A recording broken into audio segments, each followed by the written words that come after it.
오늘 성경 말씀은 시편 3편 1절에서 8절입니다. 시편 제1권 1편부터 41편의 시들 가운데 1편과 2편, 시편 제33편을 제외하고는 모든 시들은 다윗이 지은 시입니다. 이 가운데 3편부터 5편은 시편의 분류상 비탄시에 속하는 시들로서 이 중에 오늘 본문인 3편은 다윗이 그의 아들 압살롬의 반역으로 예루살렘 성을 나와 쫓기는 상황에서 하나님께 구원을 호소하는 간구입니다. 이 시편을 통해 지금 우리들에게 필요한 교훈을 알아보겠습니다. 1절에서 다윗은 여호와여 나의 대적이 어찌 그리 많은지요 일어나 나를 치는 자가 많으니이다 라고 하였습니다. 다윗은 자신의 대적이 이렇게 많은 데에 대한 놀라움을 표현하고 있습니다. 다윗은 왕이 되기 전에 사울 왕에게 쫓기기는 하였지만 왕이 된 이후로는 일부 사울 가문의 사람들에게 환영받지 못한 것을 제외하고는 형통하였습니다. 아무도 그의 왕권에 도전하거나 그를 대적하지는 않았습니다. 그러하기에 다윗은 자기에게는 대적이 없다고 생각하였을 수 있습니다. 그런데 압살롬의 반역을 겪고 나서는 그것이 아니라는 것을 깨달았습니다. 실제로 자신을 섬기던 사람들이 압살롬 편에 섰습니다. 이 사건을 통해 다윗은 큰 충격을 받았습니다. 그렇다면 이 대적자들은 이전에는 없다가 갑자기 생겨난 것일까요? 그렇지 않습니다. 이전에도 다윗의 대적들은 존재하고 있었습니다. 하지만 그들은 이전에는 다윗을 대적할 수 없었습니다. 왜냐하면 하나님이 다윗을 보호해 주시고 도우셨기 때문입니다. 대적자들의 눈에도 하나님이 다윗을 보호하고 도우시는 것이 보였습니다. 그래서 그들은 다윗에게 불만이 있어도 잠잠하였던 것이었습니다. 그런데 그들에게도 기회가 왔는데 그것은 다윗이 하나님 앞에서 범죄한 때였습니다. 다윗은 우리아의 아내를 범하고 그 사실을 숨기기 위해 충성스러운 신하였던 우리아를 살해하는 죄악을 범하였습니다. 이러한 죄악은 하나님의 징계를 피할 수 없는 것이었습니다. 그 징계로 다윗은 대적자들에게 쫓기는 신세가 되었던 것입니다. 이 사실을 통해 우리는 하나님의 은혜로 살아가는 존재라는 것을 기억해야 합니다. 우리는 하나님의 은혜 없이는 한순간도 편안하게 살아갈 수 없습니다. 이처럼 죄는 하나님과 우리 사이를 갈라놓는 장애물입니다. 우리가 죄를 범하면 하나님은 우리에게서 은혜의 손길을 거두시고 징계하십니다. 그 징계 중에 하나가 우리의 대적들을 일으켜 우리를 공격하게 하시는 것입니다. 하나님의 보호의 손길을 거두시고 대적자들 혹은 내 편처럼 여겨지던 자들을 사용하여 징계를 하십니다. 비록 망하지는 않는다 해도 치명적인 위기 상황에 놓일 수 있습니다. 다윗과의 언약에 약속된 대로 하나님은 비록 다윗이 범죄했을지라도 그를 버리지 않으셨습니다. 결국 다윗은 압살롬의 반란을 진압하고 다시 왕권을 회복할 수 있었습니다. 이와 같이 하나님은 당신이 한번 택한 사람에 대하여는 버리시는 법이 없습니다. 하지만 범죄하여 징계를 하시면 비록 망하지는 않는다 해도 심각한 위기를 만나게 하십니다. 다윗은 큰 고난 중에 시므이로부터 저주와 조롱을 받았습니다. 그래서 그는 하나님께 2절에서 많은 사람이 나를 대적하여 말하기를 그는 하나님께 구원을 받지 못한다 하나이다 라고 호소하였습니다. 시므이는 다윗이 압살롬을 피하여 예루살렘 성을 나와 도망칠 때 다윗에게 돌을 던지며 피를 흘린 자여 비루한 자여 가거라 가거라 사울의 족속의 모든 피를 여호와께서 내게 돌리셨도다. 그 대신에 내가 왕이 되었으나 여호와께서 나라를 내 아들 압살롬의 손에 붙이셨도다. 보라 너는 피를 흘린 자인 고로 화를 자초하였느니라 라고 하였습니다. 다윗은 압살롬의 반역에 대하여 속수무책으로 당할 수밖에 없었습니다. 대적자들의 반역을 진압하기는커녕 예루살렘 성을 버리고 황급히 도피하는 길에 오르지 않으면 안 되었습니다.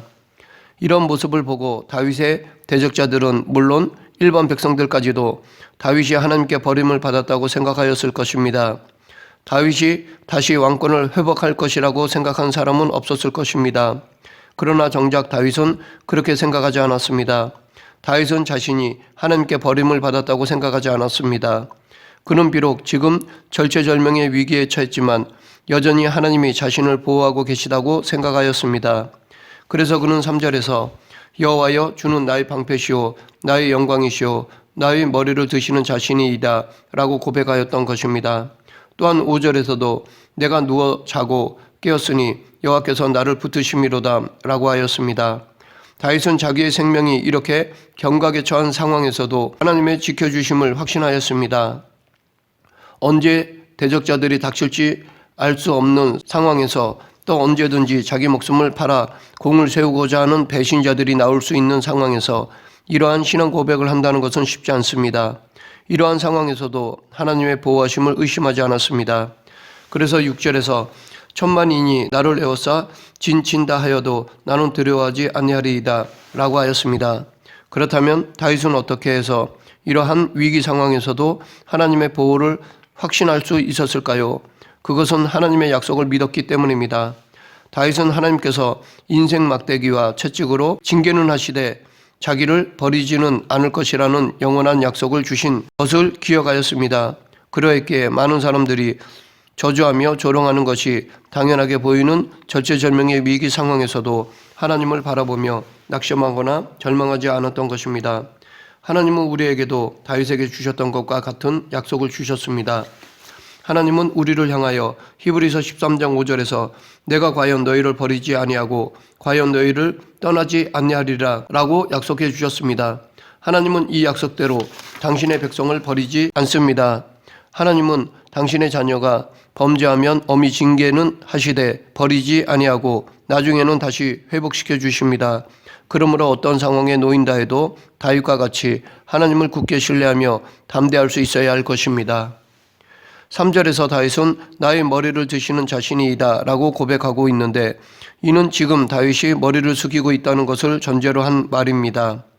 사람에게 있어서 머리는 신체의 가장 윗부분에 있습니다. 그래서 머리는 영광과 명예를 상징합니다. 그러므로 사람들은 함부로 머리를 숙이지 않습니다. 사람이 머리를 숙이는 것은 특별한 이유가 있을 때입니다.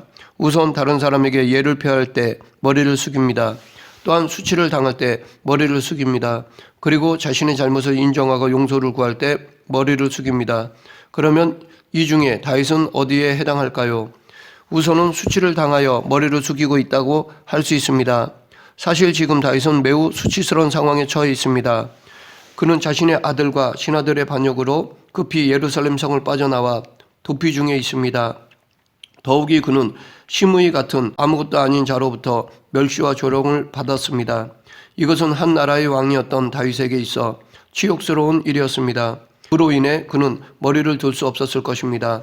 그러나 다윗이 머리를 숙인 근본적인 이유는 하나님의 징계로 인한 아들과 신하들의 반역을 통하여 자신이 하나님 앞에서 얼마나 중한 죄인인가를 깨달았기 때문입니다. 계속해서 4절에서 다윗은 내가 나의 목소리로 여호와께 부르짖으니 그의 성산에서 응답하시는도다 라고 하였습니다. 이는 하나님께서 자신의 기도에 응답하시고 있다는 것입니다.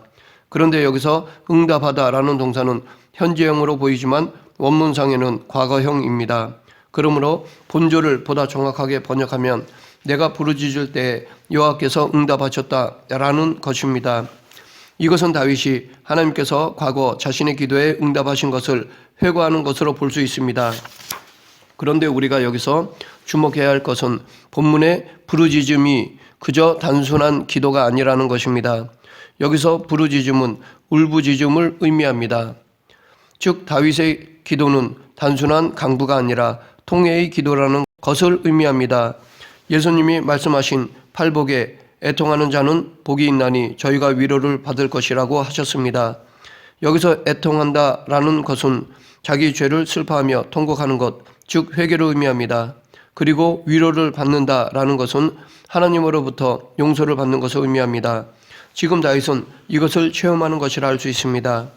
5절에서 다윗은 내가 누워 자고 깨었으니 여호와께서 나를 붙드심이로다 라고 말하고 있는데 여기서 누워 자고 깨었다라는 것은 마음의 평안을 누렸다는 것을 의미합니다.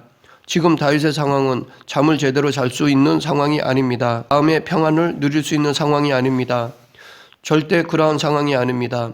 그는 반역자들을 피해 급히 성에서 도망쳐 나온 상태였습니다.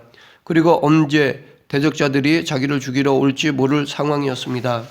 이런 상황에 마음의 평안을 누린다는 것은 불가능한 것입니다. 다윗은 자기가 이렇게 할 수 있는 이유를 여호와께서 자기를 붙들어 주셨기 때문이라고 밝히고 있습니다. 이것은 하나님의 보호하심에 대한 확신에서 나온 고백이라 할 수 있습니다. 실제로 다윗은 지금 하나님의 징계로 인해 죽음의 위협을 받는 고난을 당하고 있는 것입니다. 그렇지만 그 징계 이후에 다시 회복해 주실 하나님의 사랑을 확신한 것입니다. 이 믿음의 확신으로 말미암아 그는 인간적으로 보면 도저히 평안할 수 없는 상황에서도 평안을 누린 것입니다. 이 평안을 확실하게 보여준 예가 바로 예수님이십니다. 예수님은 공생애 중에 배를 타고 갈릴리 호수를 건너 다니셨습니다. 그런데 한 번은 고된 사역으로 피곤하여 배의 고물에서 잠이 드셨는데 마침 폭풍이 몰아쳤습니다. 그 폭풍이 얼마나 거세였던지 평생을 바다에서 잔뼈가 굵은 제자들조차 두려워하며 예수님께 부르짖었습니다. 그런데도 예수님은 평안히 주무시고 계셨습니다. 아무리 피곤해도 제자들이 난리를 칠 정도의 폭풍이었다면 예수님도 이 상황을 아셨을 것입니다. 그런데도 주님은 요동하지 않고 그대로 주무셨습니다. 예수님이 이렇게 하실 수 있었던 것은 하나님을 신뢰하셨기 때문입니다. 하나님이 주신 평강 때문입니다. 7절은 다윗이 하나님께 구원을 호소하는 내용입니다. 여호와여 일어나소서, 나의 하나님이여 나를 구원하소서. 주께서 나의 모든 원수의 뺨을 치시며 악인의 이를 꺾으셨나이다.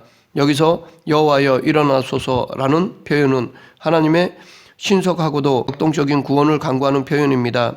즉 다윗은 하나님께 자기의 위기 상황에 적극적으로 개입하셔서 이 위기에서 건져 주실 것을 요청하는 것입니다. 이러한 표현은 다윗이 하나님께 도움을 요청할 때 자주 사용하는 표현입니다.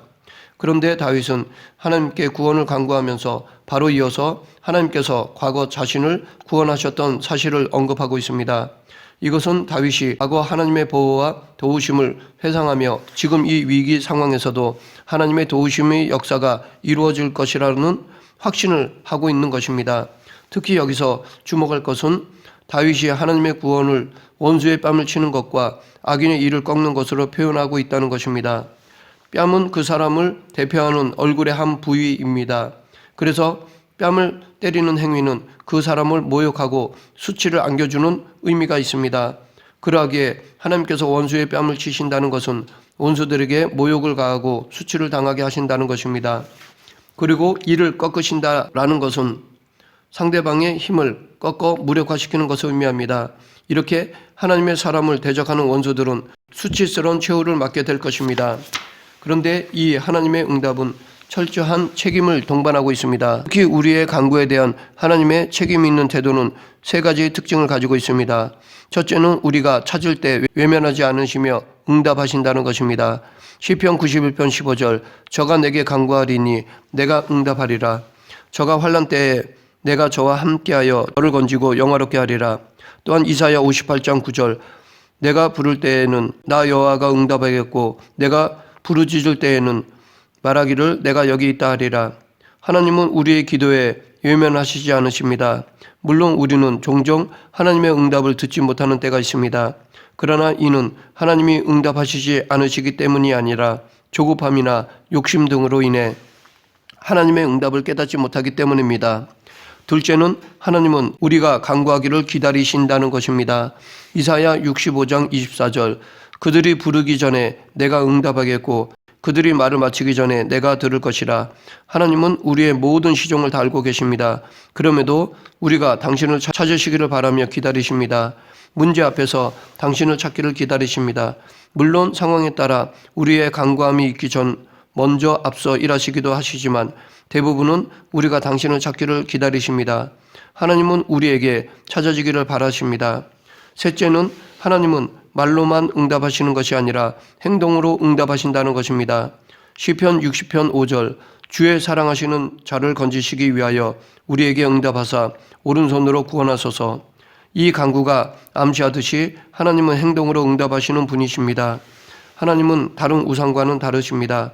실제로 살아 역사하시며 일하시는 분이십니다. 이렇게 하나님은 우리 기도에 응답하시는 것을 당신의 의무처럼 여기십니다. 즉 기도에 대한 응답을 약속하셨기에 하나님은 그 약속을 지켜주십니다. 하나님은 신실하신 분이십니다. 말씀을 맺겠습니다. 우리는 살아가면서 대적자들의 핍박을 받아 심각한 위기에 처할 수가 있습니다. 그리고 그러한 위기는 우리의 죄에서 비롯되는 경우도 많습니다. 그러나 그러한 위기가 비록 우리의 죄에서 비롯된 것이라 해도 우리가 회개하고 하나님을 의지하면 위기는 더 이상 위기가 아닙니다.